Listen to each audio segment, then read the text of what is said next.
Welcome to the Sharkpreneur podcast with Kevin Harrington and Seth Greene. Kevin Harrington is the inventor of the infomercial, one of the original sharks from the hit TV show Shark Tank, and has generated over $5 billion in TV and digital direct response sales. Seth Greene is the world's first trusted authority on cutting-edge direct response marketing, a best-selling author, and the only 3-time Marketer of the Year nominee. On the podcast, Kevin and Seth interview sharkpreneurs who share straight talk on what it takes to explode your business.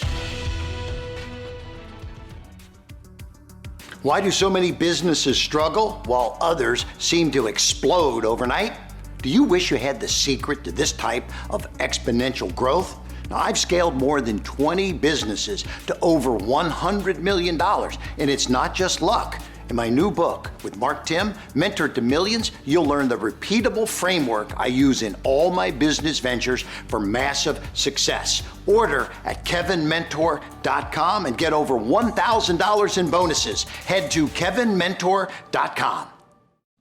Welcome to the podcast. This is your co-host, Seth Greene. Today I have the good fortune to be joined by Aaron Hinde of the LIFEAIDE beverage company. In 2011, Dr. Aaron left his lucrative sports chiropractic to push the chips all in to enter an industry with a failure rate of 99%, the beverage industry. We're going to talk about that and a whole lot more today. Aaron, thanks so much for joining us. Seth, thanks for having me on. Super glad to have you. All right. So you had a lucrative sports chiropractic practice. Why leave that behind and go into the beverage industry of all things, which is ferociously competitive? Totally. Yeah. I mean, really ignorance and passion, if I had to summarize it in 2 words. A lot of young athletes coming into my office with, energy drinks and sodas. And I'm always telling them, you got to get off that crap. It's going to cause adrenal fatigue. You're jacking up your blood sugar. They said, hey, Doc, I drink a lot of water, but water gets boring. What else should I drink? And I really didn't have anything I could tell them at the time. I mean, you had kombucha just hitting the scene, but that was very acquired taste, still had a lot of sugar in it. Coconut water, kind of same boat. Nothing was really cool, sexy, and hip like the energy drinks, but had the health benefits of some of the emerging beverages that were hitting the market. I am sure there were other people who thought about that, but you actually not only did something, but how did you create the drink, the first one in the first place?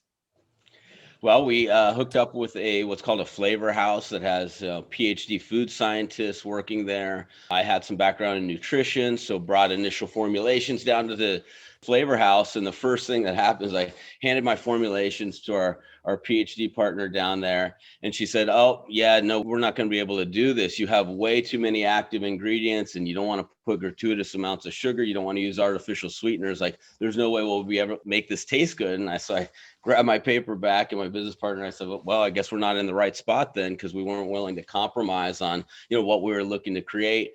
And she said, well, you already paid for the time you're here. Let's see if we can make something happen. And we went to work. Okay. When you first had a formulation, what did you do then? Well, we had this concept for LIFEAIDE, which was very targeted vitamins and supplements for different avocations, different use occasions. Orion and I, my business partner, met in a CrossFit gym. So we had this concept for FitAid, which would be a clean post-recovery drink. When we had free time, we used to golf once a week. So we had Golferaid. Of course, we both go to Burning Man. So we had Party Aid. So we had these different formulations. And meeting with the owner of that flavor house, he said, of all these drinks, you should really look at Golferaid. There's no drinks in golf. So that was the first one we put to market. We used good old direct response marketing. We started forcing products on golf courses, putting them in follow-up sequences, both via email and snail mail, started hammering the phones and started knocking down golf courses one at a time. That was pretty much year one of business. We did about $250,000 just selling Golferaid to golf courses. That is absolutely incredible. When did you decide to branch out into other markets besides golf? Well, we did something you should never do, which was really launch 3 products way too close together. So we launched Golferaid, and then about 6 months later, we launched FitAid, and then a couple months after that, Party Aid. So we'd be in situations, we're up doing a big fire show with our Burning Man gear on, doing Party Aid in San Francisco. Then we go to Sacramento at a golf show with our polo shirts on, slinging Golferaid, and then back to Santa Cruz for a CrossFit competition, slinging FitAid. But we started getting most of our traction, really, even though Golfer was producing most of the revenue, FitAid started getting a lot of traction. CrossFit was still very new. It was very exciting. And we were just dealing with typically one gym owner instead of maybe a golf course management firm or a GM or a head pro, that we had to all get on the same page to bring in a new product. And we put our chips all in with FitAid, and that's where we really started becoming a real company. All right. That is absolutely incredible. So you were doing multiple launches at the same time. Now you're in conventional channels like Whole Foods, Safeway, Walmart, CVS, GNC. How did you get distribution? Well, good positioning, I would say. We went really deep in CrossFit, and we stayed in CrossFit. We were an e-com only business for the first 5 years, direct to consumer, direct to gym. We didn't have any retail whatsoever.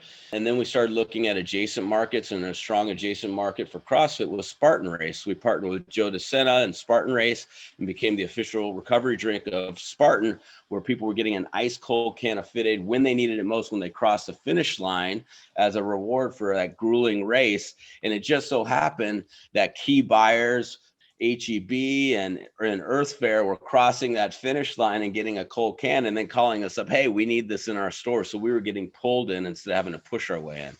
Absolutely. So that's awesome that you were able to pull that off. You mentioned launching 3 versions at the same time. How did you juggle that? How did you balance that all? It was crazy. Blow people's mind. We actually had 3 separate websites. So FitAid had its own website. Golf Rate Party had its own website. They had their own social media handles. The thought was, we didn't want to come across as gimmicky where people are going, oh, what's this all about? So because each of the formulas is unique to that audience, it's not just the same product rebranded to a different audience. And we didn't want to cross pollinate, because a golfer may not be a burner, may not be a CrossFitter, right? So we kept them all separate. But over time, what we noticed, especially as we started launching new SKUs, that people live different lifestyles. Into the party scene, but they may also golf. They're into the party scene, but they've got a job where they need focus, and Focus Aid and nootropics comes into play. So, now we have one website that has all the SKUs. We have one social media handle, and most of our consumers are consuming more than one SKU. That makes sense. You've had an interesting roller coaster journey. What have been some of the adversities you've had to overcome, and what did you learn from them? So many. Number one, personnel. I think, as entrepreneurs, especially when you're first starting out, you're doing everything. You're doing sales, you're doing marketing, you're dabbling in accounting, you're taking out the trash, you're doing whatever you need to do. And then things start to break. And then when they break, it's creating tons of stress. There's a breakdown in the customer journey. You're going on a hiring spree. You're like, oh God, we got to hire somebody. And when you're in a desperate place to hire, a lot of times you're hiring based on qualifications and not necessarily based on really vetting the person, that they're the right cultural fit, that they're going to represent the brand well, and that type of thing. So, some of the challenges initially in bringing the wrong people on the board and then trying to unwind those relationships is challenging. Supply side issues, getting cans, keeping up with demand, fulfilling POs, cash flow. I mean, we almost went broke at least a dozen times, where we had a few $1,000s in payroll due and less than $1,000 in the bank. And fortunately, someone would, an investor would come through, or we'd finally get a check in. And it's always been, living kind of on the seat of our pants for a long time, and quite the challenge, quite the journey. That is absolutely incredible. What do you like best about what you do now? Your passion's obvious. Oh, I love the level of the game that we play. I've become personal friends with multiple billionaires. I've talked at the biggest stages, the highest levels. The people that we're talking to in CPG, it's a small industry in consumer packaged goods. And, if you're actually quote unquote making it or having traction, you get a lot of attention from some of the biggest companies out there. So just the level of the game is what really turns me on. The level of the game, that is a great insight. Which product is your favorite? I drink FitAid every day after I work out. Focus Aid for me is really my go-to. I mean, after lunch, when I feel like taking a nap, drink a Focus Aid, and I just get right back into flow state. It helps me finish the day strong.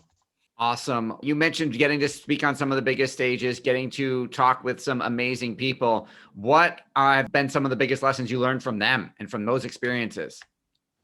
I'd say the biggest thing, and this used to piss me off big time because it was a consistent theme, and I'll tell you why it used to tick me off. Some of my mentors would always tell me, don't forget to enjoy the ride. And I always would think to myself, well, screw you. That's easy for you to say. You got millions of dollars in the bank, able to take vacations, and you got all the nice toys, and enjoy the ride. I'm grinding it out here. I'm about to go broke. I'm not making any income like I used to. Like, I felt like my life was about to fall apart, and they're telling me to like relax, breathe, and enjoy the ride. And I realized, after being in this for a decade now, we only have one life to live. It's not like as soon as we used to always talk internally, as soon as we sell 1 million cans, we've made it. We will have made it. Everything will be okay. Now we're doing 5 million cans a month. And it's like the stresses and the challenges have just shifted, or some of them have even become bigger, so you can't wait for some imaginary finish line to start enjoying life. You have to go, let me roll with the punches. Every challenge is there for a reason. You have to have faith in that. Without challenges, we don't change our MO. There's no growth. And life is all about growth. It's all about moving forward. And so every challenge that we've had has been an opportunity for me to become a better businessman, a better entrepreneur, a better leader. That makes a lot of sense. How do you differentiate yourself you talked, it's a multi-billion-dollar a year industry. Why do you think you were able to succeed when it has such a high failure rate? Well, two things. We're very transparent in how we put things together. We don't play any 2 servings per container BS. We're in a recyclable can. We have low sugar and 0 sugar lines, no artificial sweeteners. There's none of the 70% of people now, before they buy a new consumer packaged good, they pick it up and they look at the label, and they're looking for something to look at. Oh, the sugar level's too high, or it has trans fats, or it's, whatever it is, it's 2 servings per container that has artificial sweeteners. They're looking for that saying, nope, that doesn't fit my buying criteria. So we keep our products super clean and transparent to fit people's buying criteria. Number 2, our naming convention, pretty damn straightforward. Our product Immunity Aid obviously has something to do with immunity, focus aid for focus. So the use occasion is spelled out right on the can, which eliminate people trying to figure out what this product's actually for. How have you been able to hire and train fast enough to keep up with your growth? Well, I'd back up a little bit. It's even, when we're hiring people, we make them jump through a lot of hoops, so we learned from those early lessons. And now we use Top Grader, which usually takes people an hour and a half to fill out. We have multiple phone interviews with people in that department they're hiring for, so they have buy-in on the person. We do panel interviews. We do heavy background check, reference checks. So we make sure we're getting the right people on the train to begin with. And then the onboarding process, really bringing everybody out. Pre-COVID, we would always have a kickoff like once a quarter. All the new hires come out to HQ. We have a great time. We go through meditation. We give them a 5-minute journal. We do Wim Hof breathing together. We go out to dinner. We have some drinks together. Every department head gives presentations. We drill them on our core values. So it's just really making sure they're the right cultural fit, because every single person that you bring on your team is a fractional representation of your brand out in public. So if somebody has a shitty experience with one of my team, that's a bad experience with our product and our whole brand. So they need to be able to connect with people, continue to make deposits into their emotional bank account. And that's how we're going to grow the company. It's not just based on the product, it's the people behind the products. Love it. You are a voracious consumer of content. What are 3 of the best books you've ever read that had the biggest impact on your business? Ooh, number 1's definitely Cialdini, Psychology of Persuasion. It's just like opened my eyes, my personal behavior, and just being a sheep in life. It's like, if you haven't read that one, you got to do that. Number 2, I'm going to say 7 Habits of Highly Effective People. It's just Stephen Covey. Just amazing. It's just so foundational. And, especially now when you've got cancel culture going on and everything, like, get back to just being a good person, doing the right thing because it's the right thing to do. And, how do you add value to people's life? Number 3, I'm going to go with maybe Sell Anything was a really good one from a sales perspective, but lots of good books out there. Yeah, absolutely. Great recommendations, great books. For our folks watching or listening, where is the best place for them to go to get to try LifeAid for themselves? Well, you could always find us online at lifeaid.bevco.com, or pretty much any major retailer out there: Safeway, Walmart, Kroger, HEB, Vitamin Shop, etc.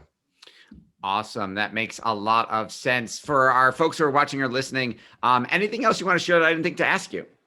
I would say, be patient in life, especially younger folks when I'm working with them. They're so focused on, velocity, how quickly things are happening for them. They should really focus on trajectory, doing the right things over time, and your quote unquote breaks will come your way. Continue to do the right thing because it's the right thing to do. I mean, if you put in the work, and a lot of what you need to do to be successful in business is just not sexy. It's not like there's some magic pill. It's just doing the daily grind, being accurate in your thinking. That's the biggest thing, is like you could be accurate on 50 points in your business plan, and the one inaccuracy is what's going to sink the ship. So get advice from people that like, and respect and trust, that have been there and done that, to really look through your planning, make sure you're thinking accurately about how you're attacking something. Awesome. This is Seth Greene for Sharkpreneur with Aaron Hinde from LIFEAID. Aaron, thanks so much for joining us. Thanks for having me on, Seth. Thanks everybody for watching or listening. We'll see you next time. Do you need money to fund your idea, product, or service? Are you ready to take your business to the next level, but need capital to get it done? Kevin Harrington has heard more than 50,000 pitches and knows how to help you make the perfect pitch to get the funding for your entrepreneurial dream. He's distilled the process down in his perfect pitch cheat sheet, and it's yours for free. Just text PITCH to him right now at 727-888-2100. Text PITCH to 727-888-2100 right now and claim your free perfect pitch cheat sheet.